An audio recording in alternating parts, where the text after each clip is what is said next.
तो मुझे खेत तो गिरवी रखना पड़ेगा। खेत तो हम तीनों के नाम है ना। पिता तो हम तीनों का ताता जी था। मुझे गिरवी उर्वी नहीं रखनी है जमीन। गिरवी रखा गया कौन सा खेत हम छुड़ा पाए आज तक।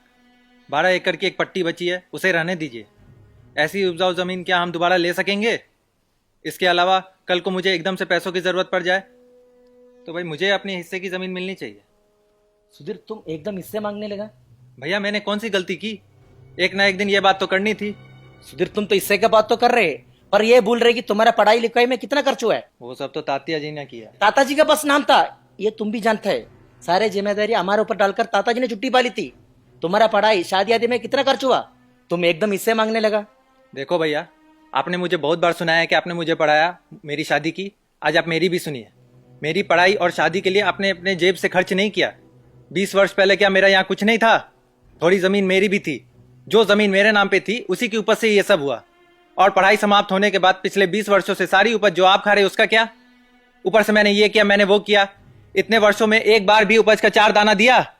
गावा के ले जाता अपने हिस्सा। हम कोई भिखारी है कि जो लाद कर ले जाते? सवाल ये है कि आपने कभी अपना बड़प्पन दिखाया? जब भी छुट्टी में आता था आप 10-10 बार ताने देते थे, यहाँ आने से तुम्हारी तनख्वाह बचती है, यहाँ आने से तुम्हारी तनख्वाह बचती है।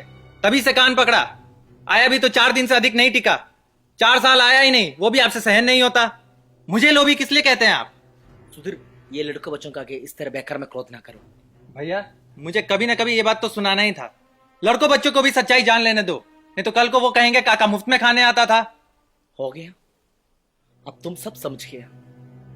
ये सच है कि मैंने तुमने उपज नहीं दिया, पैसा नहीं दिया, अनाज नहीं दिया, लेकिन इतना वर्षों में तुम्हें कभी याद आया कि इतना भी पूछ लो कि खेत कैसी चल रही है। माँ का ऑपरेशन अमरावती में जाके कराया, वहां 2 महीना घर रखे रहा। ताताजी की लंबी बीमारी, इसमें कितना पैसा खर्च हुआ है? फिर वही बात, माँ और तात्या जी पे जो भी किया वो क्या अपनी जेब से किया? यहाँ जो भी है सब उन्हीं का है, उन्हें क्यों शर्मिंदा कर रहे हैं? एक बार गावा का देखो, एक बार फसल आती तो 3 वर्ष आती नहीं है। उपजाऊ जमीनों में फसल क्यों नहीं? वो जमीन पूरे काश्तकारों के कब्जे में चला गया। कोर्ट में जमीनों के लिए काश्तकारों के मुकदमा किया। यहाँ का सारे काम धंधा छोड़कर अमरावती में दौड़ लगनी पड़ी। इसमें कितने पैसे गया? ऊपर से नीचे तक ब्राह्मण का दुश्मन, एक भी मुकदमा का फैसला अपना अनुकूल होने नहीं दिया। तुमको पता है कि ब्राह्मण को गांव में रखे आज खेती करना कितना कठिन है। फिर दूसरों का कैसे चलता है? तुम देखे कि दूसरों का कैसे चलती है। इस गांव में ब्राह्मणों का साथ करती, जिनमें 3 तो कब से गांव छोड़ के चला गया, बचा वो 4। इसमें 2 भिखारी, 1 मास्टर, सब कर्ज से लेते। अपना ताजी ऊंझ जाए, अपना कर्ज भी बढ़ाए।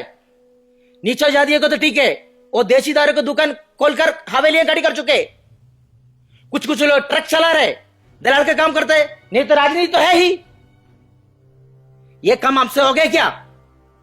जमाना बदल गया, अपना घर का कर्ज जरा भी बदला नहीं है। तेज त्योहार, कर्म धर्म, पूज पाठ सब जैसी है तैसी है। ये सारे जमाला हमारे ऊपर डालकर तुम मुंबई जा बसे।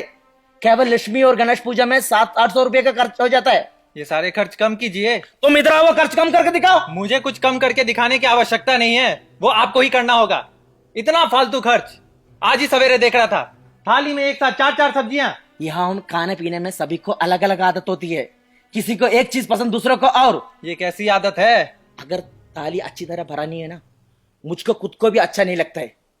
इस जन्मों में मेरे को कोई कंजूसी होने वाला नहीं। तू कुछ भी कह लो। तो फिर डुबाइए सब कुछ।